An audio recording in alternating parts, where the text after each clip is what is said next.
Selamat pagi, Assalamualaikum warahmatullahi wabarakatuh.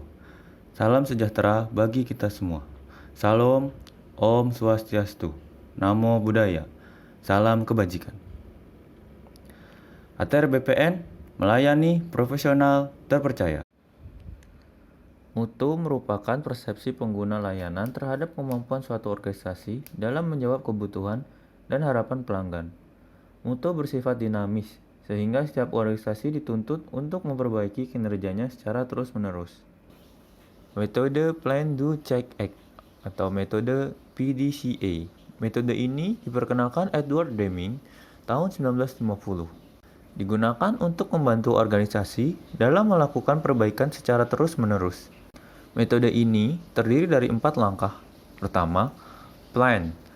Pada tahap ini dilakukan identifikasi berbagai permasalahan yang dihadapi, penyebabnya, dan solusinya. Kedua, do.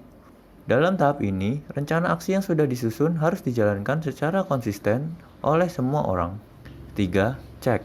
Tahap ini dilakukan pemeriksaan apakah rencana aksi yang sudah dilakukan telah berjalan dengan semestinya.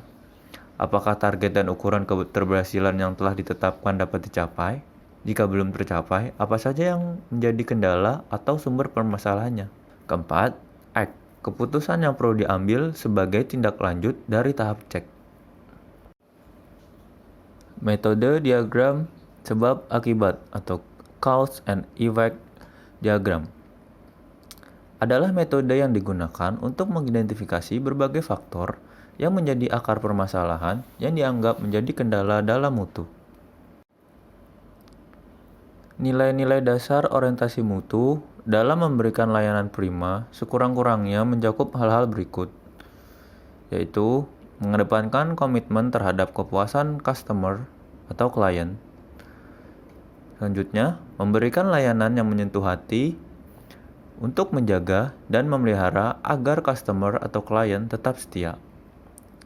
Kemudian, menghasilkan produk atau jasa yang berkualitas tinggi, tanpa cacat, tanpa kesalahan, dan tidak ada pemborosan. Selanjutnya, beradaptasi dengan perubahan yang terjadi, baik berkaitan dengan pergeseran tuntutan kebutuhan customer atau klien, maupun perkembangan teknologi. Menggunakan pendekatan ilmiah dan inovatif dalam pemecahan masalah dan pengambilan keputusan. Selanjutnya, melaksanakan upaya perbaikan secara berkelanjutan melalui berbagai cara, antara lain pendidikan, pelatihan, pengembangan ide kreatif, kolaborasi, dan benchmark. Alat pemastian mutu pelanggan. Pertama, standar pelayanan pelanggan. Misalnya, pelanggan menunggu tidak lebih dari 5 menit dalam antrian yang menjadi komitmen pemerintah dan mempublikasikannya. Kedua, ganti rugi pelanggan. Memberi beberapa bentuk kompensasi kepada pelanggan, biasanya uang, ketika organisasi gagal memenuhi standar pelayanan pelanggan. Ketiga, jaminan mutu. Komitmen organisasi untuk mengembalikan seluruh uang yang dikeluarkan pelanggan atau memberi pelayanan pengganti gratis jika pelanggan tidak puas terhadap pelayanan yang diterimanya. Keempat, audit mutu. Biasanya bekerja dalam tim yang mencakup profesional dan non-profesional, mengaudit pelayanan pemerintah dan menilai mutunya. Kelima, penanganan keluhan pelanggan. Menelusuri dan menganalisis keluhan pelanggan, memastikan respon segera, menciptakan metode di mana organisasi bisa belajar dari kesalahan tersebut untuk memperbaiki pelayanan mereka. Ombudsman membantu pelanggan untuk memecahkan permasalahan atau persengketaan dan mendapatkan pelayanan atau informasi yang mereka butuhkan ketika mereka tidak puas dengan sistem penanganan keluhan. Menurut UU nomor 31 tahun 99, Jo UU 20 tahun 2001, terdapat 7 kelompok tindakan pidana korupsi yang terdiri dari 1. Kerugian keuangan negara, 2. Suap menyuap, 3. Pemerasan, 4. Perbuatan curang, 5. Penggelapan dalam jabatan, 6. Benturan kepentingan dalam pengadaan, 7. Gratifikasi.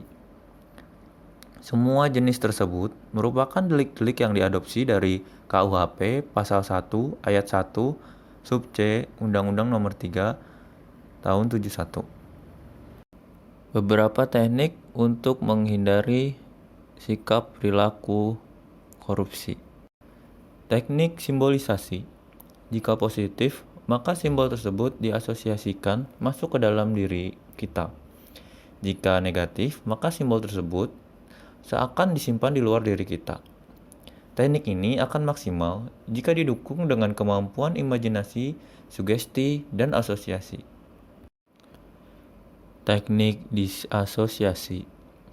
Setiap ada fenomena atau kejadian yang akan berpengaruh negatif yang ditujukan kepada diri kita, untuk menghindarinya, kita melakukan gerakan atau asosiasi sehingga pengaruh tersebut tidak terarah kepada diri kita.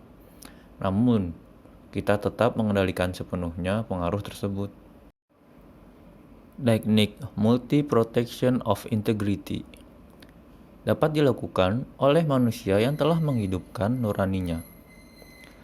Manusia-manusia yang selalu terjaga dari pengaruh negatif dari luar, serta manusia-manusia yang mampu mengendalikan dirinya dari berbagai dorongan penyimpangan. Teknik change belief. Teknik ini dilakukan oleh orang lain untuk diri kita, atau dapat dilakukan langsung oleh diri kita sendiri, yang disebut juga dengan auto-sugesti. Sebaiknya dilakukan oleh orang lain kalau diri kita memiliki tingkat sugestibilitas rendah atau diri kita sendiri sedang mengalami masalah dalam fokus atau konsentrasi, serta relaksasi akibat dari stres. Terima kasih atas perhatiannya. Tetap jaga kesehatan. Selamat pagi. Wassalamualaikum warahmatullahi wabarakatuh. Salam sejahtera, salam, Om Swastiastu, Namo Buddhaya, salam kebajikan. ATR BPN melayani profesional terpercaya.